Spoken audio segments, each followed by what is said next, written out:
20 मुद्राओं से मुनेश बाबू तिवारी जी भगवान श्री राघवेंद्र सरकार के पावन चरणों में अपने भेंट लगा रहे हैं। भगवान दया करेंगे, कल्याण करेंगे। आ जाइए इसी जगह कथा में। महाराज दशरथ ने एक दिवस दर्पण में अपना चेहरा देखा और पाया क्या, श्रवण समीप भय सिद्ध कैसा।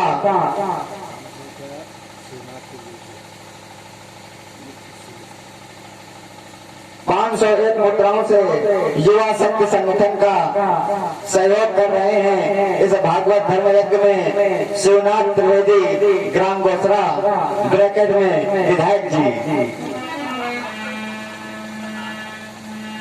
महाराज दशरथ ने देखा श्रवण समीप भय सिद्ध कैसा। महाराज ने देखा कि कर्ण पगड़ों के समीप जो केस हैं वो सफेद हो गए हैं। महाराज को ज्ञात हो गया कि ये मेरा चौथापन आ गया है, अतएव अपना ये जो भी यहाँ का सिंहासन है इसमें अपने ज्येष्ठ पुत्र को बैठा देना उचित है और गुरु की सेवा में, परमात्मा की सेवा में मुझे लग जाना चाहिए। महाराज ने घोषणा करवा दी कि राम का राज्याभिषेक होगा। आज अयोध्या को सजा दिया जाता है। कहते हैं महाराज, घर घर में पूरे गए चौक, बहुरंग पताका फहराए, द्वारे द्वारे में कलश सजे, वंदन बारे बेलहराए।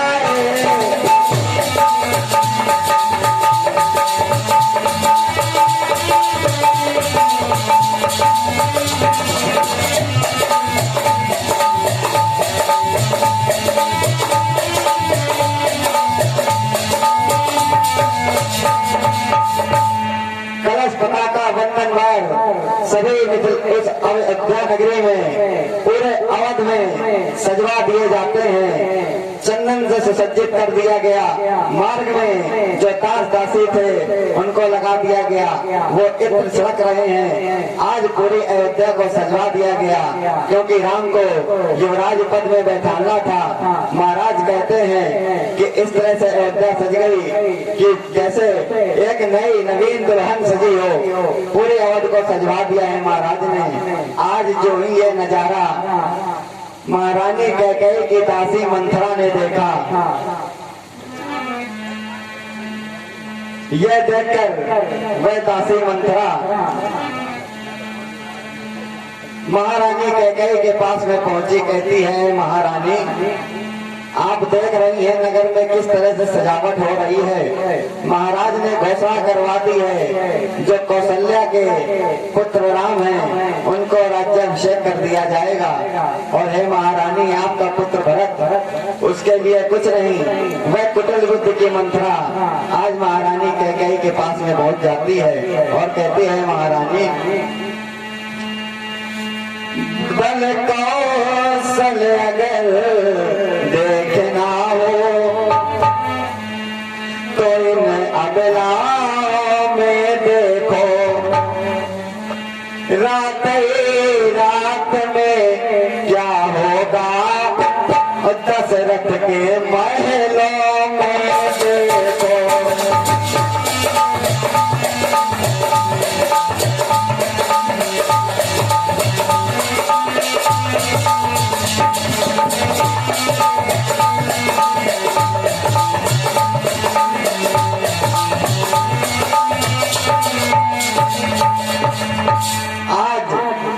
कुटिल बुद्धि की बातें जब वह दासी मंथरा महारानी कैकेयी से करने लगी तो महारानी क्रोध से आंख बबूला हो गई। कहती है, रे दासी, ये तुम आज कैसी अनुचित बातें कर रही हो। ये सुनते ही बढ़ गई और हसद की आग फुकार देने लगी, उठी नागिनी जाग। वह महारानी कैकेयी आंख बबूला होकर कहती है कि हे दासी, आज तुम कैसी बातें करती हो। दासी कहती है, महारानी मैं तो आपके हित की बात आपसे बता रही हूँ। महारानी सुनो, कि जिसका कल होगा राज तिलक,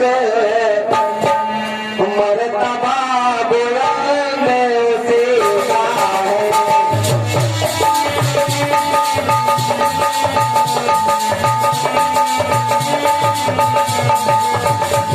राजा जिसे चाहते हैं, रानियां बंद उसी का है।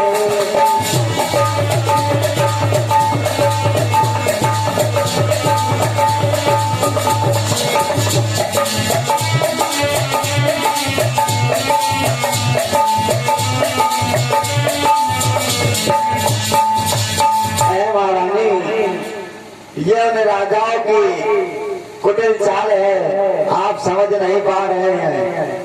महारानी कौशल्या महाराज दशरथ की सबसे प्रिय रानी है, इसीलिए उन्हीं के पुत्र को युवराज पद प्रदान कर रहे हैं। हे महारानी, आप उस निद्रा से जागो और ध्यान दो, अपने भरत लाल के लिए भी कुछ सोचो। महाराज कहते हैं, जबे मंथरा के सुनी जहरीली गुफ्तार, उठी संभल कर कह गई बोली ओ धिक्कार। कहती है दासी, धिक्कार है तुमको और दासी बनने पर, जो तुम आज ऐसी बातें कर रही हो। साउंड वाले भैया माइक जरा सही करो, आवाज खींच रहा है। कहती है दासी, तुमको धिक्कार है, आज ये कैसी बातें कर रही हो।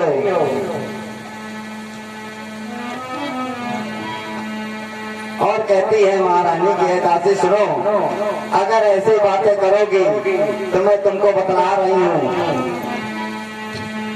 कि अब की जो ऐसे वचन कहे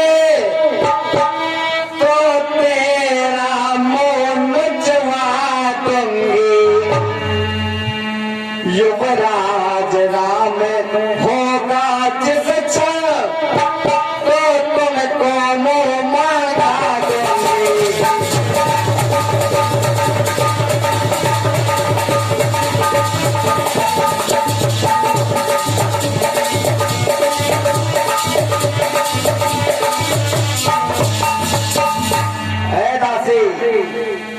अगर ऐसी अनुचित बातें करी तो अच्छा नहीं होगा। मेरे राम को युवराज पद में आने दो, तुम जो उपहार कहोगी मैं तुमको वह उपहार प्रदान करूंगी। इसी संदर्भ में 51 मुद्राओं से श्री राघवेंद्र सरकार के चरणों में भैया पवन यादव जी अपनी भेंट लगा रहे हैं। भगवान दया करेंगे, कल्याण करेंगे।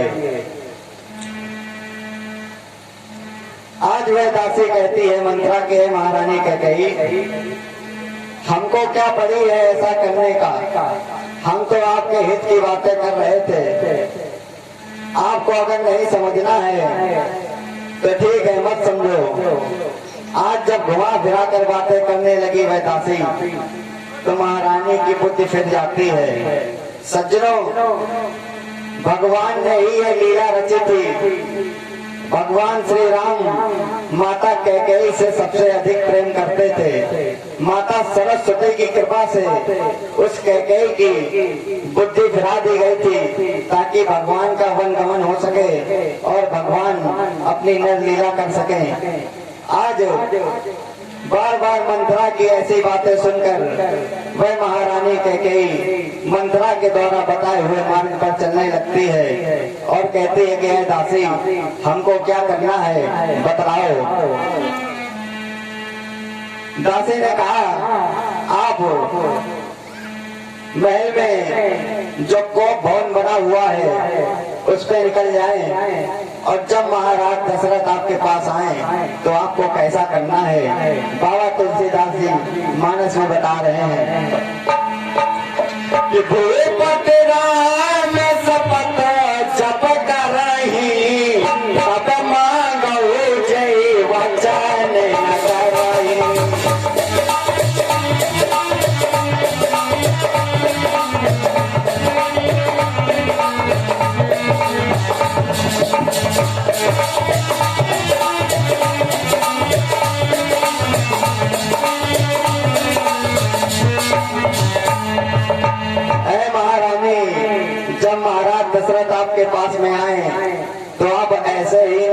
वचन बोल देना, पहले उनसे शपथ रखवा देना, और शपथ कोई साधारण नहीं होनी चाहिए।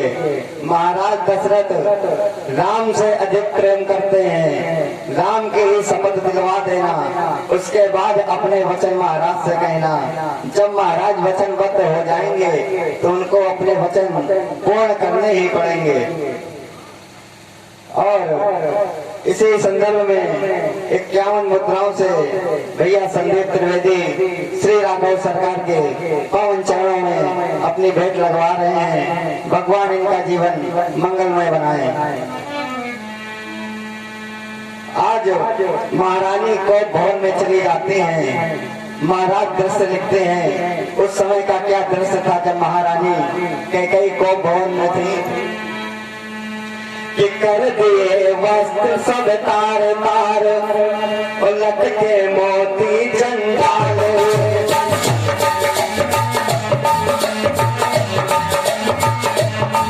बालों में झुमके उलट गए, चोटी के बाल बवाल हुए।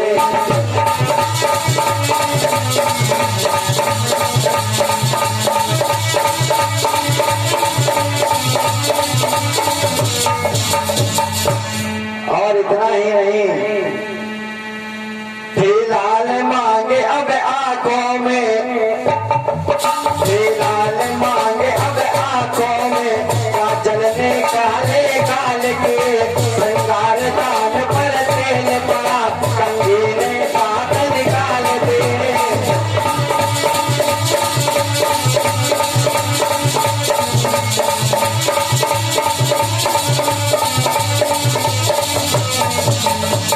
ऐसी दशा थी, महारानी ने विचित्र चेहरा बना लिया कोप भवन में। आज जब महाराज दशरथ पहुंचते हैं, आर्य सुमंत ने पहले ही पूरी बात बता दी कि महारानी कैकेयी आज कोप भवन में है। वहां तो धूमधाम से भगवान की राज्याभिषेक की तैयारी चल रही थी। जब आर्य सुमंत के द्वारा ऐसा सुना तो महाराज दशरथ को भवन में पहुंचते हैं और देखा रानी की दशा, तो भगवान बता रहे हैं। सज्जनों, यही कथा भगवान महादेव गिरजा को सुना रहे हैं, और यही कथा याज्ञवल्क्य जी भरद्वाज मुनि को सुना रहे हैं। यही कथा तुलसीदास जी अपने और अंकुर को सुना रहे हैं, अंताकरण को। यही कथा काकभूषुंड जी पक्षी राजगरुड़ को सुना रहे हैं, और यही कथा आज आप लोग वैकुंठ धाम परिसर में श्रवण कर रहे हैं। इस समय नरेश पिया पा गया, देख दशा दुखदार में भया।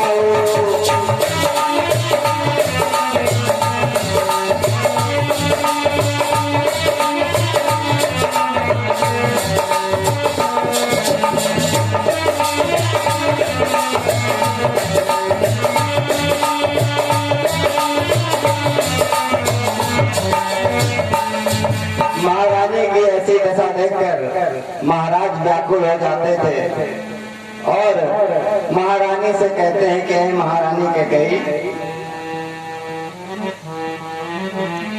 हे महारानी, ये आपने कैसी दशा कर ली है प्राण प्रिय? ये है प्राण प्रिय,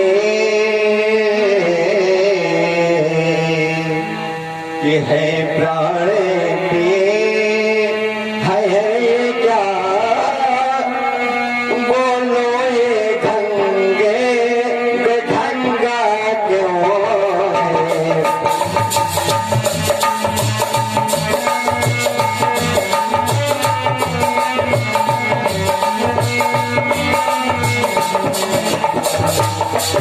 बेवट फूल से मुखड़े का, बेवट फूल से मुखड़े का हो रहा मलिन मन क्यों है?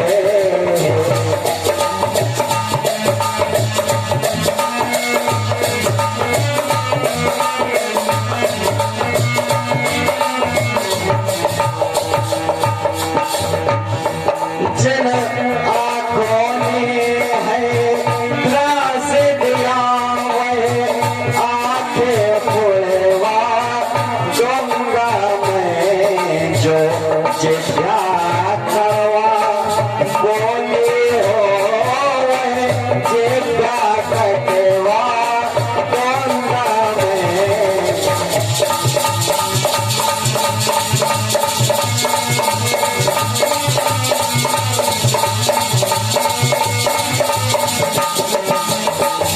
आज महाराज ऐसी बात बताते हैं और समझाते हैं महारानी को कि महारानी आपने कैसी दशा कर ली है।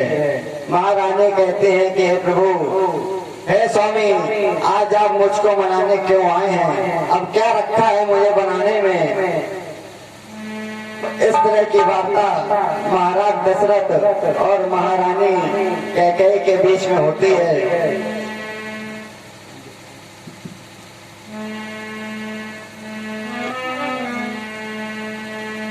ऐसी वार्ता सुनकर महारानी कहती है कि हे महाराज, आपको स्मरण होगा जब एक बार इंद्र के द्वारा आपको देवासुर संग्राम में बुलाया गया था, तो मैं भी आपके साथ में उस संग्राम में गई थी। और उस समय आपके रथ की धुरी जब निकल गई थी तो मैंने अपनी ये उंगली उस रथ की धुरी में लगा दी थी और आप निष्कंटक युद्ध करते रहे थे, विजय प्राप्त करके आए थे।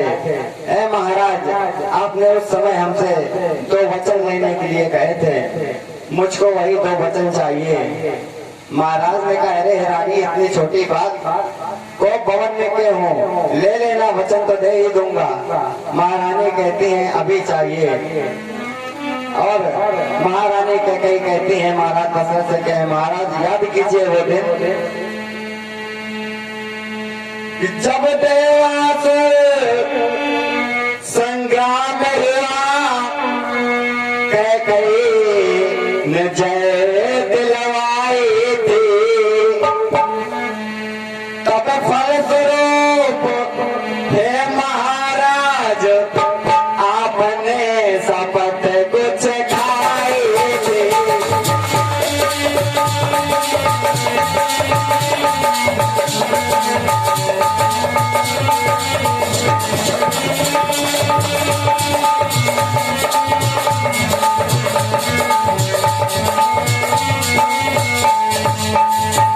महारानी कहते हैं कि महाराज याद करो वो दिन, आपने ही उस दिन कुछ शपथ खाई थी, क्या वह आप वह शपथ भूल गए? आज हमको अपनी इन चिकनी चुपड़ी बातों से मनाने आए हो। आप चाहते हैं कि हम मान जाएं, किंतु मैं ऐसे मानने वाली नहीं हूँ। इसलिए महाराज आप राम की शपथ खाओ। आज वह महारानी कैकेयी महाराज दशरथ को भगवान श्री राम की सौगंध खिला देती हैं। महाराज दशरथ वचनबद्ध हो जाते हैं। उसके बाद वह महारानी कैकेयी भगवान से अपने वे 2 वरदान मांगना प्रारंभ करती है और कहती है कि हे प्रभु, मेरे जो 2 वरदान हैं अब ध्यान से श्रवण करो। लो सुनो नाथ प्रतिप्राय नाथ, मैं खाती आज मांगती हूँ, और कौशल्या नंदन के बदले निज सुत को राज मांगती हूँ।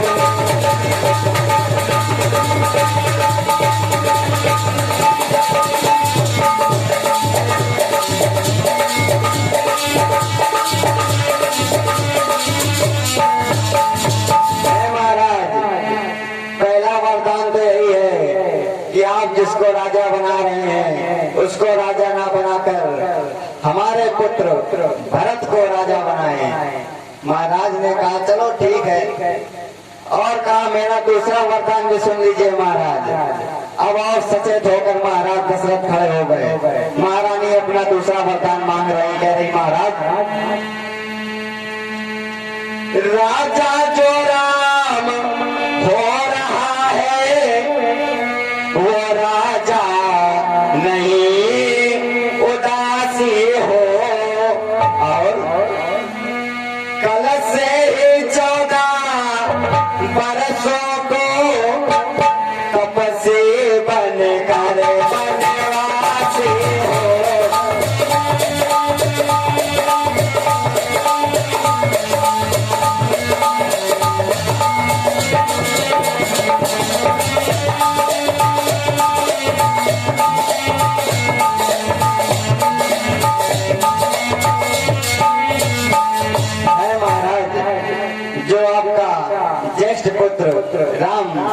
जिस सिंहासन पर बैठने जा रहा है उनको कल से 14 वर्ष के लिए वनवासी होना पड़ेगा। आज जब दूसरा वरदान सुना महाराज कांपने लगे। सज्जनों, महारानी कैकेयी ने 14 वर्ष का ही वनवास क्यों मांगा? एक यहाँ पे प्रश्नवाचक चिन्ह लगता है, शंकाएं है लोगों के हृदय में कि 14 वर्ष का ही वनवास क्यों मांगा। और महाभारत कथा में भी एक प्रश्न खड़ा होता है कि पांडवों के लिए 12 वर्ष का वनवास और 1 वर्ष का अज्ञातवास ही क्यों मांगा? 15 वर्ष का भी मांगा जा सकता था, 11 वर्ष का भी मांगा जा सकता था। 14 वर्ष का ही वनवास महारानी ने क्यों मांगा?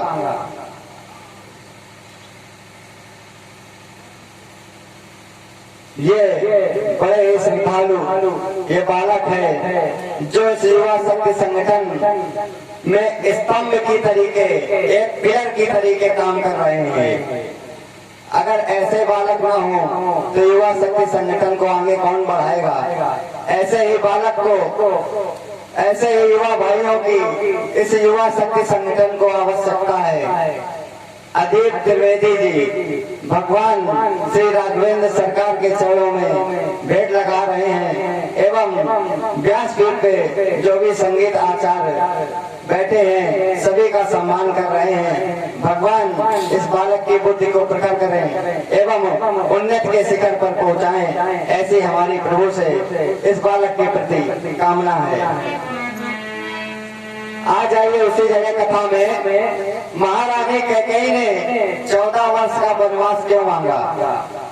सज्जनों, ये महारानी कैकेयी थी कौन? कैकेयी प्रदेश के महाराजा अश्वपति की पुत्री, ये वही कैकेयी थी। इनको शासन का पूरा ज्ञान था, पिता के साथ में राज्य का कार्यभार देखा करती थी। उस समय त्रेता में जो वहाँ का संविधान था, शासनादेश था, उसमें ऐसा आदेश था कि जो भी प्राणी 14 वर्ष तक अपने सिंहासन पर, अपनी प्रॉपर्टी पर अधिकार नहीं जमाएगा तो उसको वह सिंहासन पाने का हक नहीं रहेगा। ये त्रेता का नियम था, शासनादेश था। जब द्वापर आ गया तो द्वापर में यही 13 वर्ष का शासनादेश हो गया, संविधान जो बना। इसीलिए 12 वर्ष का वनवास पांडवों के लिए, 1 वर्ष का अज्ञातवास, कुल मिला के 13 वर्ष का वनवास मांगा गया था। और कलयुग का जो संविधान है अपना भारत का, इसमें भी 12 वर्ष का शासनादेश है। अगर आप 12 वर्ष तक अपनी जमीन में, प्रॉपर्टी में अधिकार नहीं दिखा रहे हैं तो वो आप उसके हकदार नहीं हैं, फिर आपको कोर्ट में मुकदमा लड़के उसको लेना पड़ेगा। ये शासनादेश था उस समय का 14 वर्ष का, जो महारानी कैकेयी जानती थी। इसीलिए उन्होंने 14 वर्ष का वनवास मांगा था कि जब 14 वर्ष भरत राज्य कर लेगा तो राम उसके उत्तराधिकारी नहीं बन सकते हैं। यही कारण था कि महारानी ने 14 वर्ष का वनवास मांगा था। आज जब वनवास मांग लिया तो महाराज दशरथ उसी जगह निशब्द हो जाते हैं, मौन हो जाते हैं। दशा कैसी है महाराज लिख रहे हैं, महाराज दशरथ की दशा कि उस सीधे साधे राजा का सर घूम गया इन बातों से।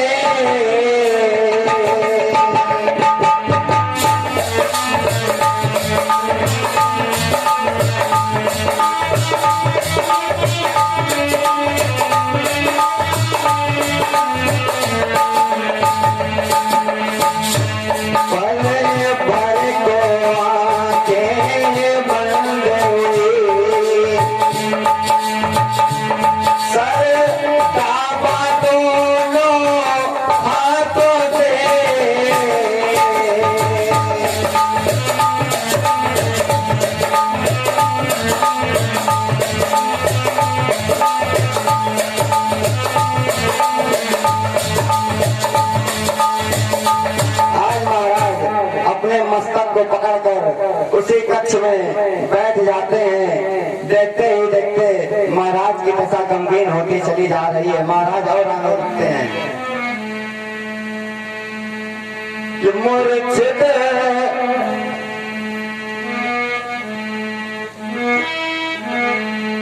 मूर्छित होने को ठेले के सतबल ने बल तत्काल दिया।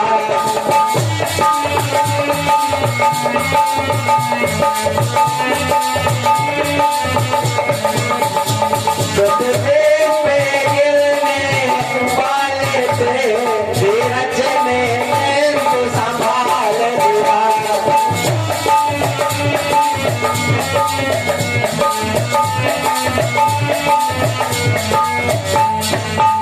महाराज की ऐसी दशा हो गई कि मानो महाराज मूर्छित होकर पृथ्वी पे ही गिरने वाले थे, किंतु धैर्यवान होने के कारण महाराज समझ जाते हैं। सज्जनों, ये महारानी कैकेयी महाराज दशरथ के साथ में ऐसा कर रही हैं। ये स्त्री हट थी, क्योंकि महारानी कैकेयी ने अपनी हट कर रखी थी कि हमको ये 2 वरदान चाहिए। महाराज लिखते हैं पुराण में, भागवत पुराण में, कि नपास्य चित्तम कृपणस्य वित्तम मनोरथा दुर्जना मानवानां त्रियाचरितम पुरुषस्य भाग्यम दैवो न जानाति कुतो मनुष्या। अर्थात नपस्य चित्तम, राजा के हृदय की बात कोई नहीं जान सकता, राजा का हृदय कब बदल जाए। और कपिलस्य वित्तम, जो कंजूस व्यक्ति होता है वह अपनी गृहस्थी कैसे चला रहा है, ये वही जान सकता है, हम और आप नहीं जान सकते हैं। दुर्जना मानवाना, दुर्जन व्यक्ति जो है उसके अंदर आपके प्रति कैसे भाव हैं, ये वही जान सकता है। आपके आगे मीठा ही बोलेगा और पीठ पीछे कुछ और बोलेगा। दुर्जना मानवाना और त्रिया चरित्रम, स्त्रियों के चरित्र कब बन जाएं और कब बिगड़ जाएं। पुरुषस्य भाग्यम, पुरुष का भाग्य कब उदय हो जाए कब अस्त हो जाए। महाराज दशरथ पुरुष थे, भाग्य उदय तो हुआ था, 4 सुकुमार चौथे पन में आए थे, लेकिन अब अस्त होने लगा जब ऐसा वरदान कैकेयी मांग लेती है। पुरुषस्य भाग्यम, महाराज कहते हैं दैवो न जानाति, देवता भी नहीं जानते हैं तो कुतो मनुष्य, मनुष्य कैसे जान सकता है उसको। आइए उसी जय कथा में महाराज कहते हैं कि हे महारानी, आप ये कैसा कर रही हैं, अपने दोनों वरदान वापस ले लो वरना अनर्थ हो जाएगा। कह रहे हैं महाराज ये कैकेयी, रानी रानी तेरा पति तेरा पूछे देवता है।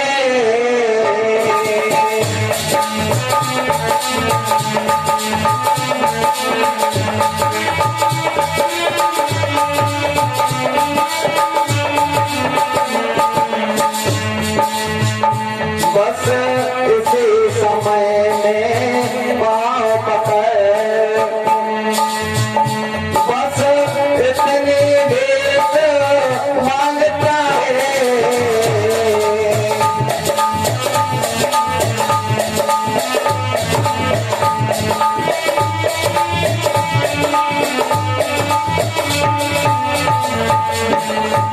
महाराज भगवान श्री राम के प्रेम में इतना व्याकुल थे कि उनको अपने से अलग नहीं करना चाहते थे। महाराज भगवान श्री राम को अपने पास में रखने के कारण कि हमारे पास में मेरे नेत्रों के सामने मेरा राम बना रहे, इसलिए आज वह महाराज महारानी कैकेयी के चरणों में गिर जाते हैं। सज्जनों, वह कैसी नारी रही होगी कि उसका पति उसके चरणों में, उसके बाद भी वह महारानी कैकेयी दृढ़ित नहीं हो रही है और कह रही कि महाराज आप ऐसी बातें मत करें, अगर ऐसा ही है तो ठीक है, मैं वरदान नहीं लूंगी, आप भी अपने वचन से टल जाइए। चरण के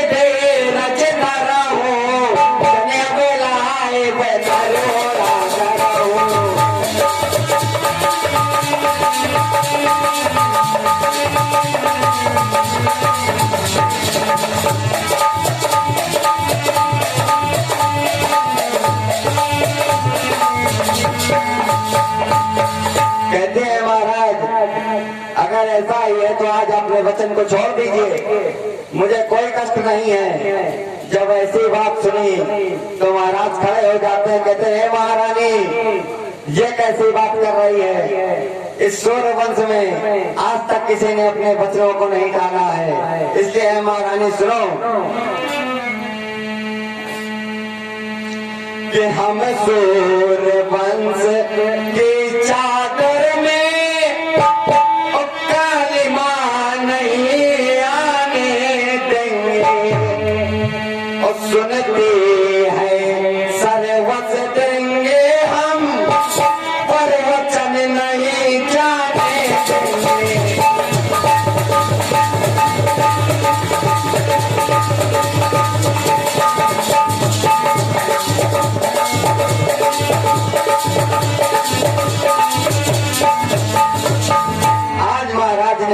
वह दोनों वचन महारानी कैकेयी को दे दिया और कहा कि महारानी कैकेयी जो तुमने मांगा जाओ वह मैंने तुमको प्रदान कर दिया। आज महाराज ने उस सूर्य वंश में रहकर अपने वचनों का पालन किया है, सूर्य वंश की लाज को रखी है महाराज दशरथ। आज बाबा शिव माता पार्वती को बता रहे हैं कि हे गिरजे, इसी सूर्य वंश में और भी कुछ राजा ऐसे हुए जिन्होंने अपने वचन को रखा, वह कौन है? गिरजा पूछ रही है, भगवान शिव बता रहे हैं कि हे गिरजा कि बात ही से महाराज हर्षचंद मुनि का राजपाट दियो, और बात ही से रानी सुत आपो बिकाई गयो। महाराज हरिश्चंद्र इन्हीं के वंश में थे, उन्होंने मुनि को अपना समस्त राजपाट दे दिया था और अपने परिवार समेत जाकर बिक गए थे उसी वंश में। बात ही से महाराज दशरथ ने प्राण तजे, और बात ही से रामचंद्र वन का सिधाए गए।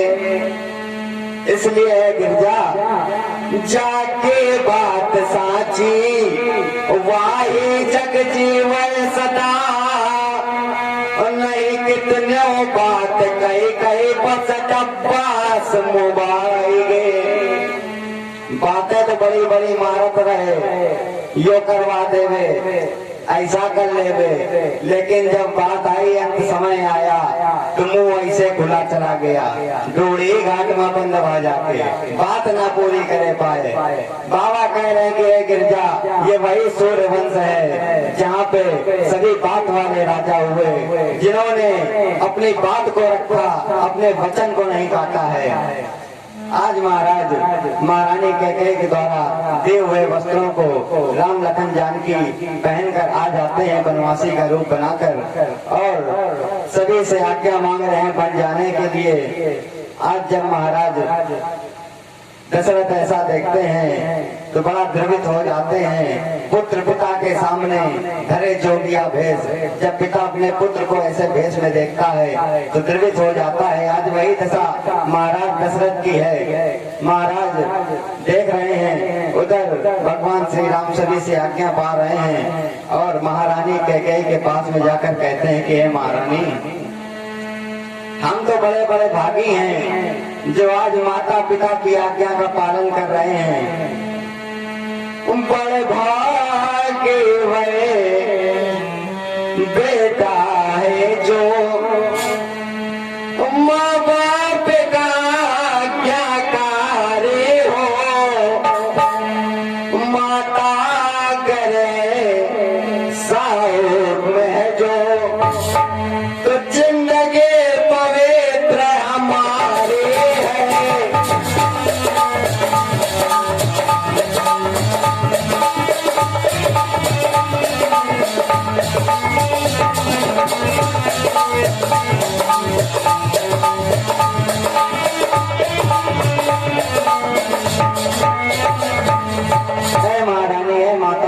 हमारा तो जीवन ही पवित्र हो गया, हम धन्य हो गए जो आपकी आज्ञा का पालन करना पड़ रहा है। इस तरह से भगवान माता के छूते हैं और वन जाने के लिए आज्ञा का मांगते हैं और कहते हैं माता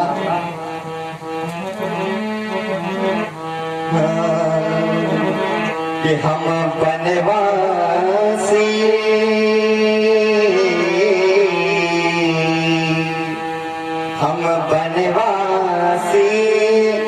वन को चले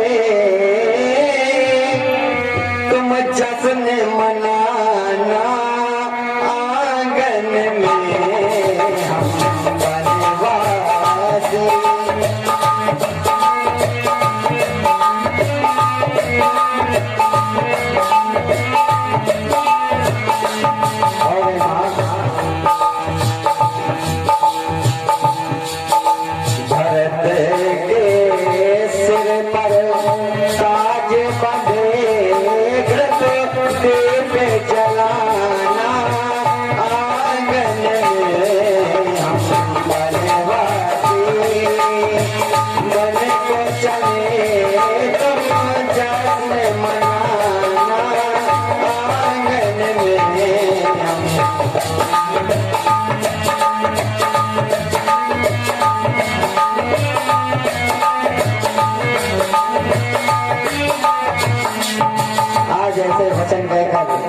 भगवान उस महल से बाहर निकल आते हैं। महाराज दशरथ की आज्ञा से वे आर्य सुमंत्र अपने उस रथ में भगवान को बैठाकर प्रस्थान करते हैं। नगर से थोड़ा ही चल पाए थे, संपूर्ण अवधवासी भगवान के उस रथ को घेर लेते हैं और कहते हैं कि हे राघव, हम आपको अयोध्या से नहीं जाने देंगे। जितने भी वहाँ के बूढ़े बुजुर्ग माता थी वह सभी कह रहे हैं कि राघव ऐसे मत जाओ, आपके बिना ये अयोध्या सूनी हो जाएगी।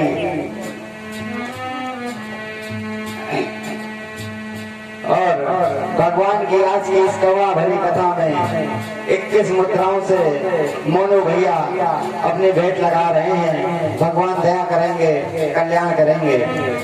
आज सभी अयोध्यावासी उस रथ को घेर कर खड़े हो जाते हैं और कह रहे हैं कि हे राम ऐसे मत जाओ।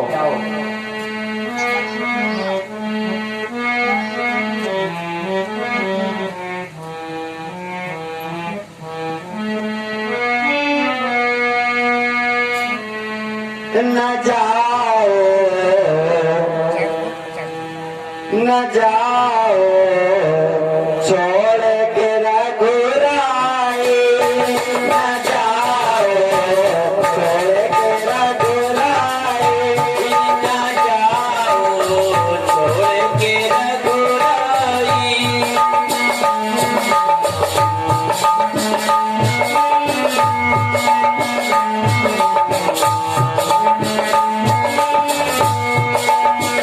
राम बिना सुने है अयोध्या, राम बिना सुने है अयोध्या, रोत पिता माई, न जाओ छोड़ के रघुराई, न जाओ छोड़ के रघुराई, न जाओ छोड़ के रघुराई, न जाओ छोड़ के रघुराई, न जाओ छोड़ के रघुराई।